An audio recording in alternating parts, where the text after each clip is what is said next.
दादा ठेकेदार बाहेर उभे आहेत, बोलवायचे का? नको, त्यांचा हप्ता आलेला नाही, आपण नंतर बघू. नाही दादा, त्यातल्या दोघांचा आलाय. अरे ते ठीक आहे, पण आपला वाटा न येता वाळूच्या गाड्या सुरू कशा झाल्या? नाही दादा, त्या आपल्याच आहेत, फक्त कार्यकर्ते चालवत आहे. दादा ते रांजणगाव झगडे फाटा रस्त्याचं 10 कोटींचं काम दुसऱ्याच्या नावावर मी उचललं होतं. तुमच्या वाट्याचे पोहोच पण केले होते, काम नीट नाही केले.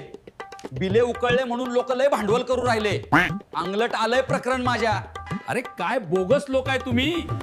मी अखेर 4,000 कोटी पचवले, कुठं वास पण येऊ दिला नाही. अरे बाबा, रेशन घोटाळा, टक्केवारी, अवैध धंदे, कायदा सुव्यवस्थेचा बोजवारा, 5 नंबर तळ्यात सुद्धा 25-30 कोटी होऊन जाता मलिदा. एवढं सगळं दादानी टक्केवारी गोळा करण्यास सांगितलंय. आम्ही एकही अधिकारी सोडत नाही, तर बाकीचे किरकोळ आहे बाबा.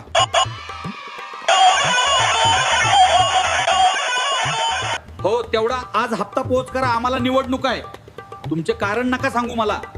आजच्याच हप्ता पोहोच करा. मी खर्च काय घरातून करू का? तिकडं वाटोळे झाले तरी चालेल तालुक्याचे, पण माझा माल पोहोच करा.